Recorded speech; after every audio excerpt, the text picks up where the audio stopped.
Thus, once again, we are celebrating our ethnicity. That's why we're dressed like this. It's our final week of the year on Your View, and we just wanted to celebrate Nigeria as it is and unite ourselves, say there's unity in diversity.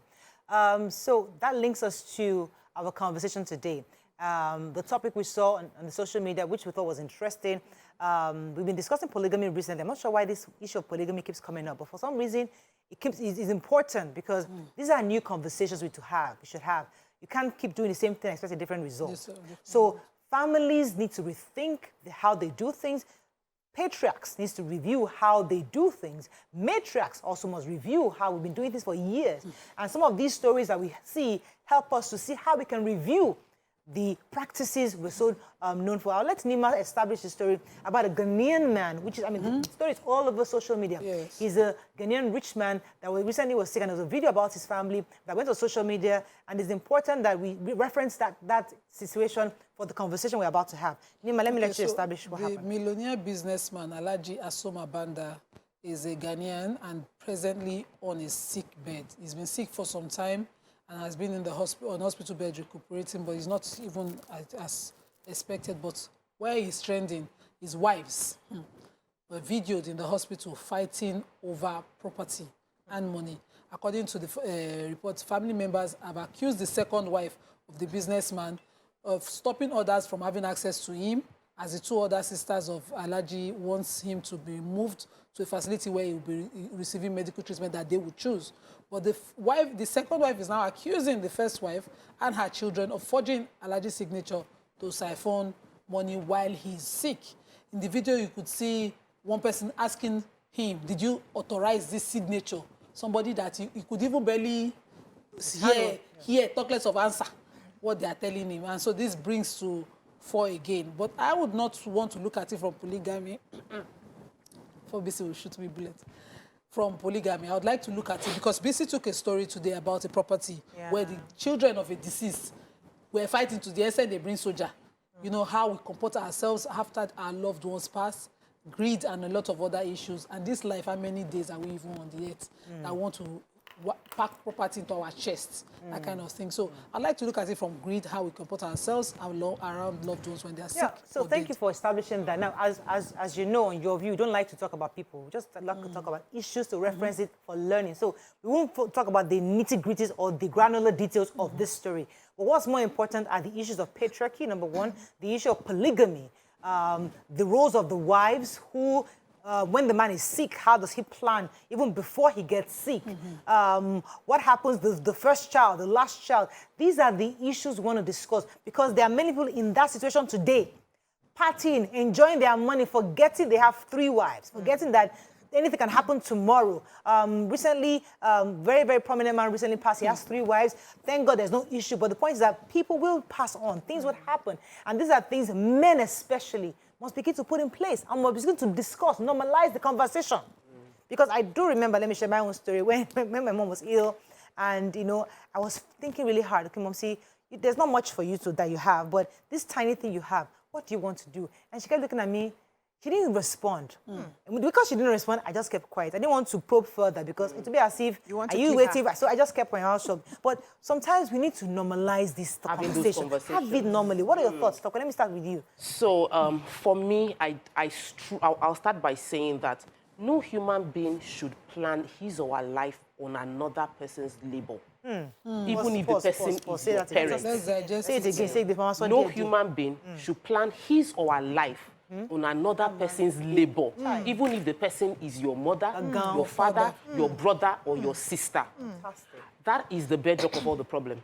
Because I had a customer that I was marketing, the person reached out to me and said, I don't really need land. My father has plenty of land and I'm the one that will inherit all of them. I'm the only boy. And I was like, in my mind, repeat it again. In your mind, your father is not dead. And you are planning not to buy any property. You are enjoying your money because you feel you are the only son, you'll be the one to inherit all your father's property. These are the problems. People build their life around another person's wealth and are expecting that when the person passes on, they will take full possession. We need to stop doing that because that's why they will dishonor a man on a sick bed by fighting and transferring money amongst themselves. That is why a sibling, inter-sibling quarrel will lead to you bringing soldiers and they shoot and somebody will die. Don't plan. Everybody must know that people will help you out of generosity, but you plan your life based on your own income and what is in your pockets. If you cannot afford it, leave it. And sometimes it's not just, let me just quickly follow on top. Sometimes it's not greed of either of the parties. Maybe somebody is even more disciplined and planning his life separately. But you have a sibling, probably you're like 10 children, and one of your sibling thinks, I have a right to everything. If because the rest of you chose to be calm, and that person's greed now gets away because the rest of you, you know what? Let me expand on that. What you said is very important, but see, there are different angles to it. Let me take that story you just said. A man, for example, feels that my mother suffered, right? My mother was the one that was my father all through his life when he had nothing. You are the child of the wife that came in when everything was not established. You are the kept wife, right? Now the man has passed. I'm taking that authority because listen, you guys, you came to benefit. I'm taking over that authority. What do you think in that? So he's not a greed in his own mind. He's not being greedy. He's just taking what is rightfully his mother's position. Okay. How would you interpret that? Okay, if you have siblings, there's nothing that is rightfully your mother, so they accept what your father owns. Because all his children, you can know, whether from different mothers or from the same mother. But if it's your mother's own, then you have a right. Even in polygamy, what is the woman's own is clearly for her children. Clearly. And accept what goes to her husband if he survives her. But what is for the father? You cannot say because your mother is the one that was there. Maybe she was the only wife. She was the first wife. And then you hold everything. You know that another woman can be there. Property that your mother suffered for with her husband. I'm just giving a scenario. Same thing with the talk now. She suffered with her husband for property, but he has other children. And the property is his own. Okay, let me hear your thoughts, BC. Yes, so what I see is that we enable people who are entitled. And at the end of the day, we begin to complain that they are entitled. When people are around you, family members, your children, and you see that sense of entitlement, you start nipping it at the bud. You are not in a hurry to give out, give everything, give as they are requesting, you are doling out. The day you stop, you become it becomes a problem. The day you stop, you become a wicked person because you have enabled them along the line. There are certain things my children want and I say no, not because I don't have it, but I feel it's time for you to work for it. There's a job my daughter is doing right now and I said, she wants a phone. I said, you have to work for this. Don't assume that anything you want, you can just dole it out to you. You will work and earn your own. When you complete this project, I will give you a phone as compensation. I'm just trying in my little way not to get them so entitled that after all, you people have, so it should come to us. That's one. We enable people. When requests are coming, no matter how much you have, sift that request before you start. Don't worry, now let me just, is it not my brother? Is it not my cousin? Is it not my this? Is it not my... We enable them, and when it's time for you to go, then they start requesting and they start making claims on things, and you are saying, these people are entitled, but you have enabled them so far. So we need to check our relationship. The second thing I want to say is the fact that we need to start having painful conversations and start having it early, even with children. How many of us are ready to have conversations about death with our children? We don't. Hey, we believe in this part of the world that when you mention death, death will come. When you say, death, everybody, God forbid, then don't talk about those things. We hush it. And then anything happens in the mid, yes, everybody's running helter-skelter. No proper plans are put in place because no conversations have been heard.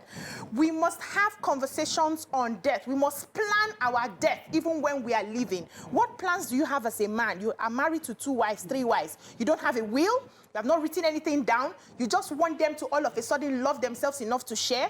You are not paying attention to the greed that they're already exhibiting when you are alive. You think when you're about to die, they will change? Please, men need, especially men who hold their homes. Yes. They need to sit up and put proper plans in place. Start having conversations. This is where I want to be buried. This is what I want you to do. This is what I'm handing over to this. This is what I'm doing for this. And don't be afraid that they will quickly kill you to collect it.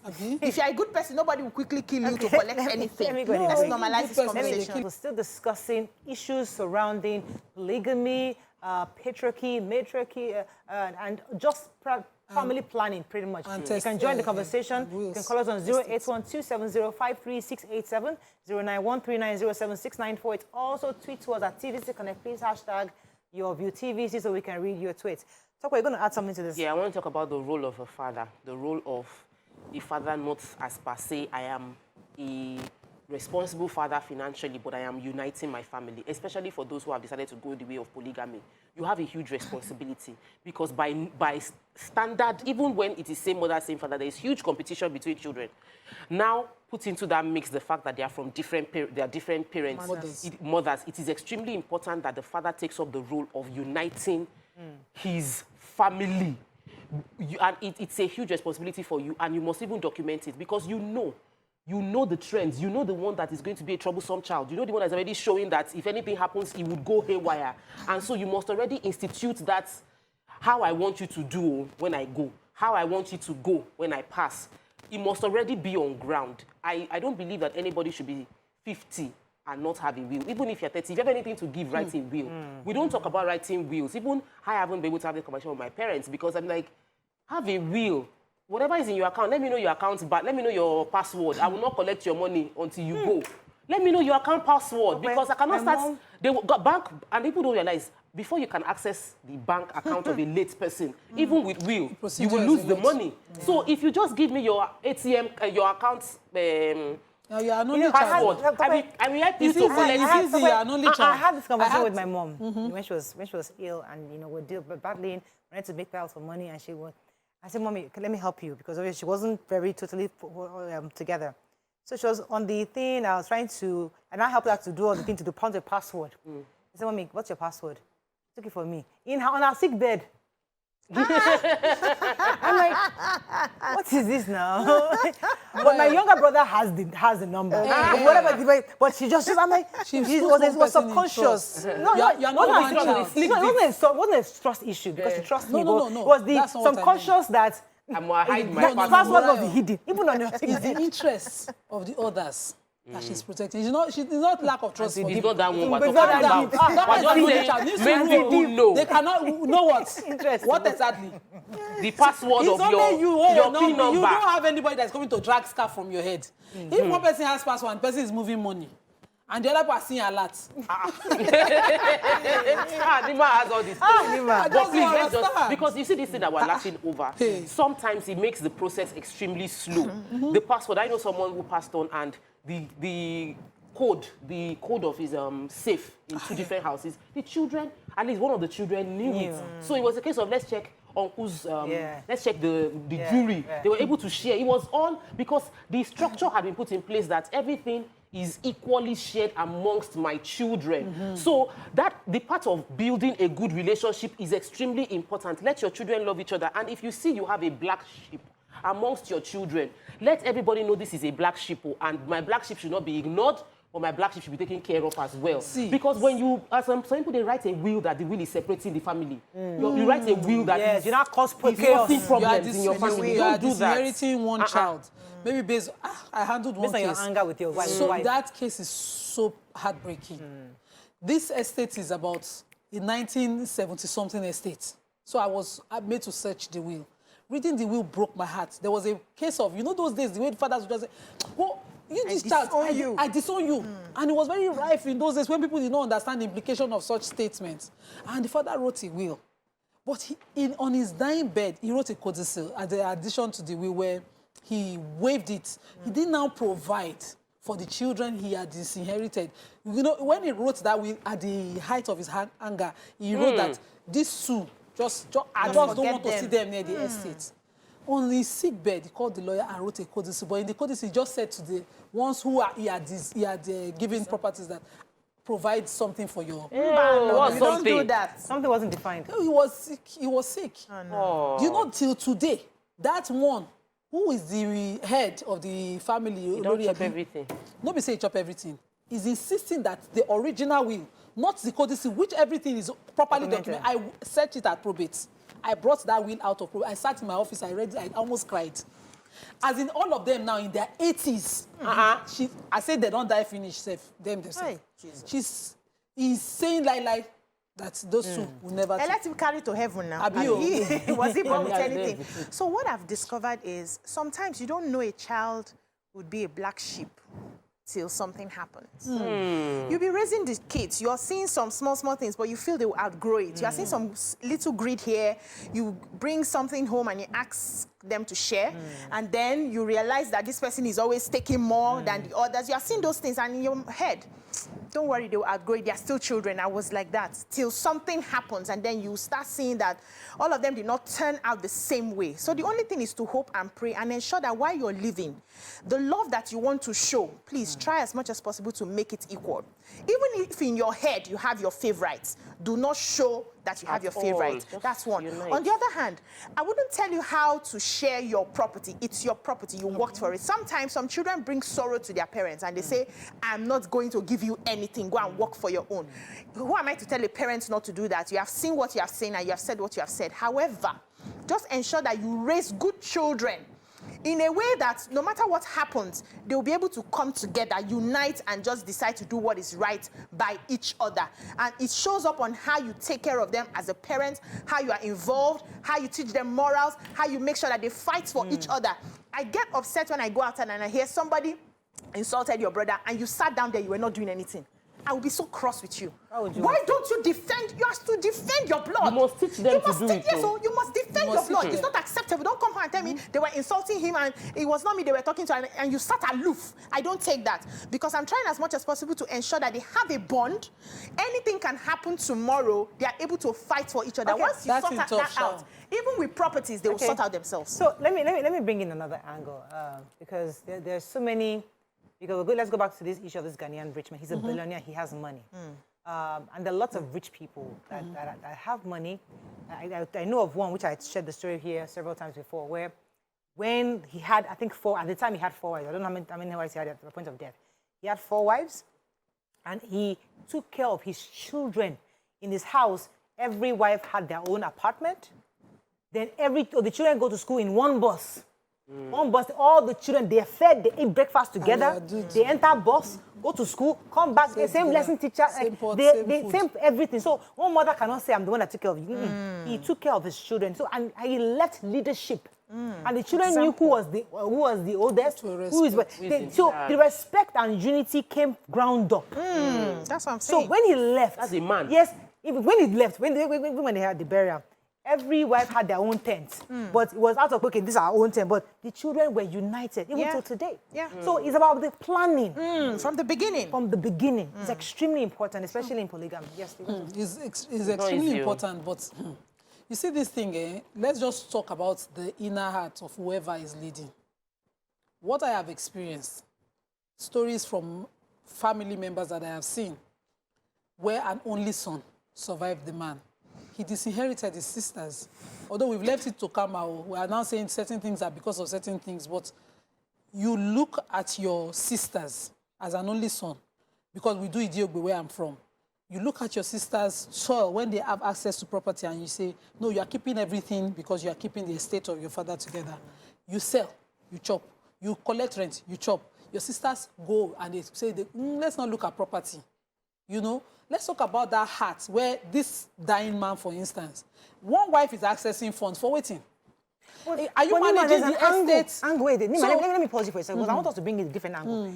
There's a possibility that the woman is involved in the business. No. As even the children have abandoned this man. Sometimes the wife who single-handedly is available. That's not the story. I know that's not the story. I'm just saying there's a possibility also that a man is left abandoned by his children and family. That it's only this one woman that stood by him. And when she stays by him, her children are there supporting her. Nobody, maybe for 10, 15 years, they don't see anybody.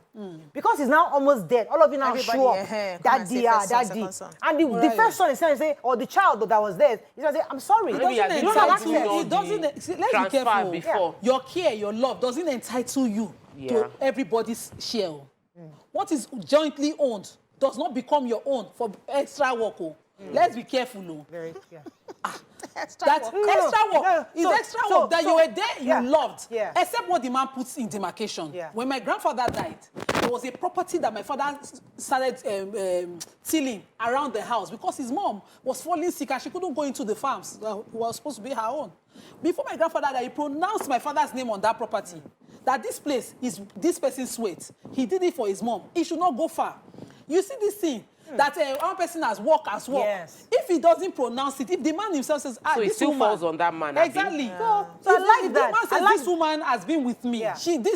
This one I know. It's for her. Maybe you took a 20 million inheritance and you started a business that blew to multinational and you are controlling the whole of Africa, supplying the whole of Africa. You say, this woman, she's the source of my wealth. You pronounce her, that's a separate thing. Yes. But still doesn't entitle her to say, no, I gave him the 20 million. I own the But property. I gave him the 20 million. Auntie, all his children.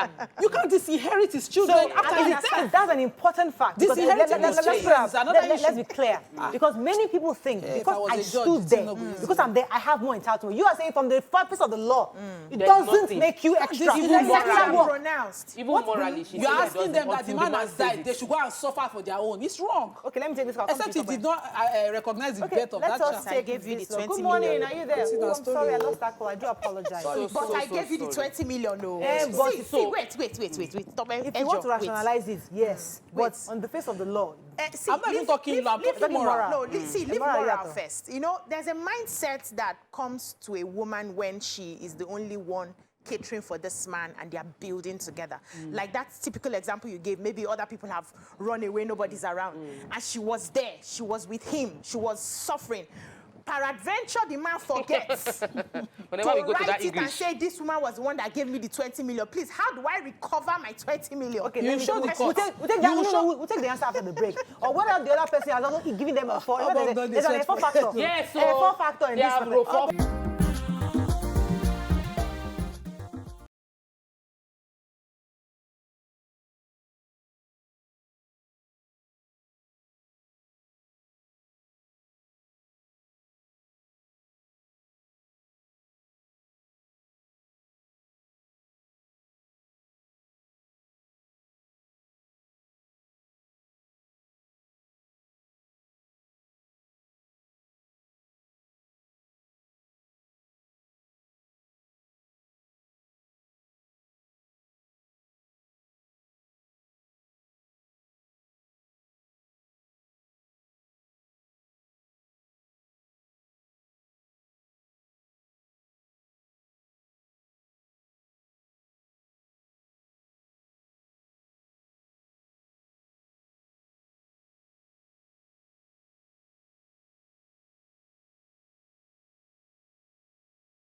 Joining the show is the General Manager, Lagos State Parks and Garden Agency, Adetoyin Ibilola Kukwala.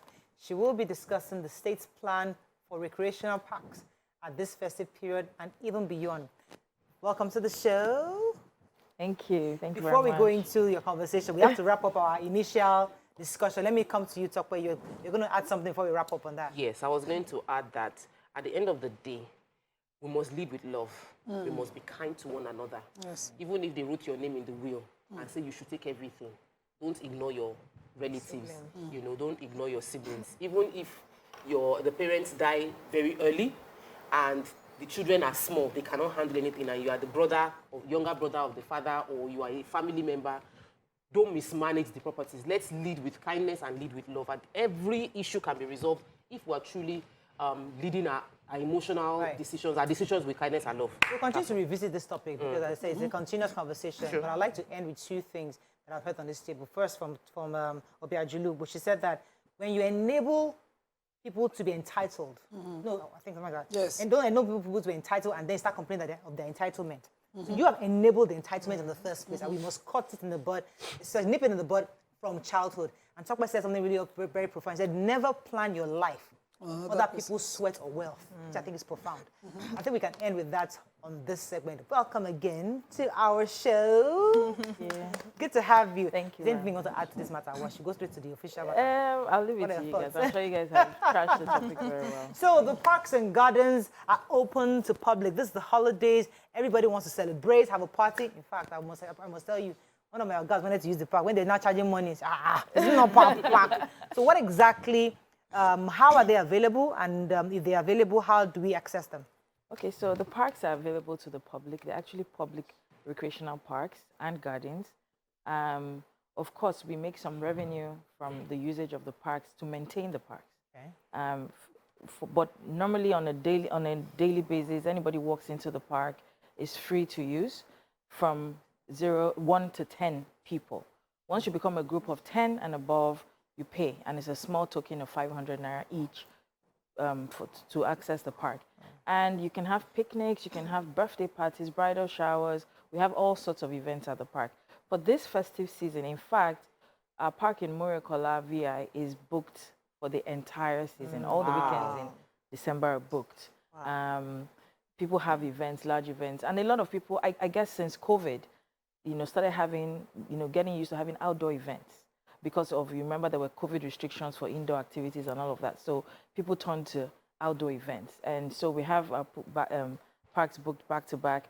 In our Oregon Park, which was vandalized during the NSAS thing, was recently reopened.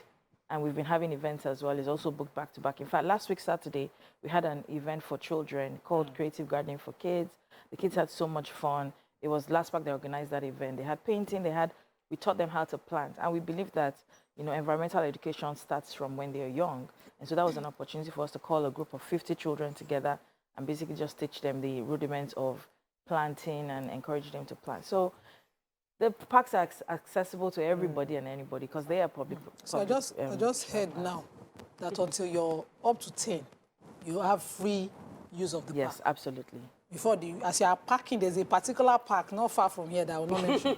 As you're entering on certain days, and I think it was during the week this particular time, there's a guy moving around asking you to show something for paying. If it's, okay, so sometimes during the festive periods, we have partnerships with some other organizations who also organize events in the parks. So sometimes there might be paid events in the parks, but on a normal day outside of the festive period, walk into the park. I just want to come and sit down and mind my business. Oh, yes, absolutely. People come into the park to read, to do their homework. People just come there to relax. People come with their kids, even after school. And it's absolutely free to access the park as long as you're below 10, a group of 10. Yeah, so recently I wanted to do like a pop-up shop at the park, and the bill they gave me for one day, I just pulled my slippers, put it on my head, and I ran. To be honest, I'll say compared to other event spaces in Lagos, our parks are actually very, very reasonably priced. Yes, absolutely. If you compare... Is there any way you can make it more reasonable? Because I don't want to mention the fee. Is it possible we can have a website so that it's uniform? Because you can get a different price, somebody gets a different price. No, our prices are actually uniform. We have a website and the prices are published there. Okay. In fact, the prices are published. The website is a dedicated portal for booking. It's called www.lastparklagos.gov.ng. And you can go in there, pick whichever park you want to read about the history of the park. You can pick the part of the park. So you may not want the entire park. Right. You may just want a section of the park. You can pick the different sections in the park that you want. And it tells you exactly how much it costs. So you won't go there and then somebody tells you a different price because it's actually there available. And even when people write to us and request to use the park, we respond to them in writing with the cost of the park. So in case of emergency, are there ways, how safe are these parks for people? So when we have large events or anybody else has large events, part of the requirement is that they must get a safety permit from the Lagos State Safety Commission. And so the Lagos State Safety Commission itemizes the things that are required for them to have before the event happens. The Safety Commission even sends safety marshals to the park to just basically observe how they're setting up, how strong their stage is and stuff like that. They also mandate that, for example, there must be an ambulance on site at any given time once there's an event more than a certain number of people. In our Oregon Park, for example, we have a sick bay where we have a nurse that sits there.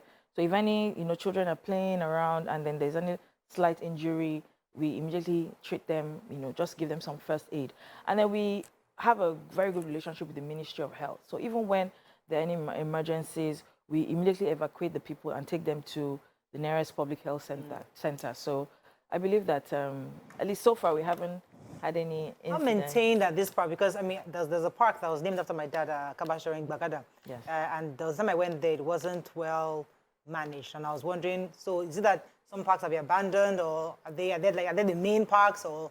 No, we don't abandon our park, but that particular park was actually handed over to the community. Oh. So the community is supposed to be responsible Can you for take it back from ensuring. them? Well, we can look into it, and I actually had this conversation with someone 2 days ago, actually, and I've asked people to go there.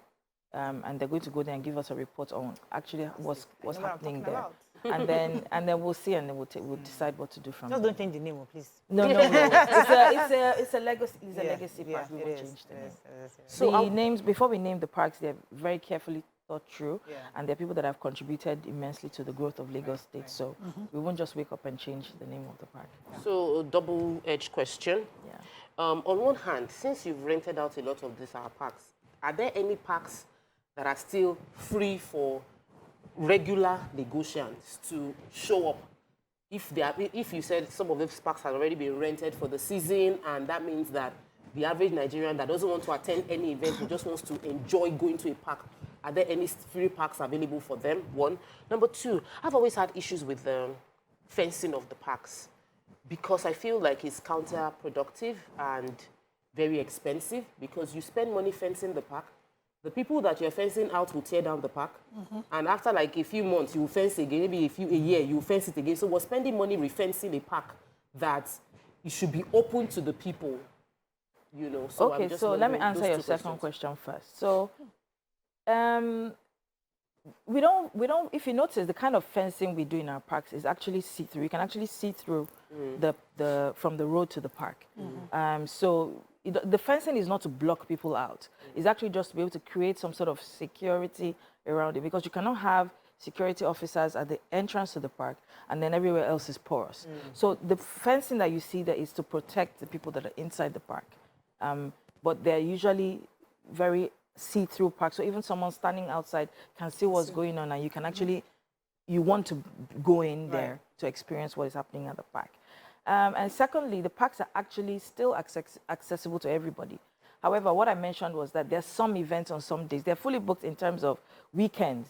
So there are events back-to-back in most of the parks. However, during the week, you can still walk in at any time. If just so we're clear, if you and I want to go to the park, we can just go enter right now. Nobody will stop us. Nobody's If we want to have a party, an event, that's when we need to go to the website, get the costing, and get the details. Absolutely. Let's go on a break. When we come back, we find out who we're talking to on the other side. Stay with us. We'll be right back.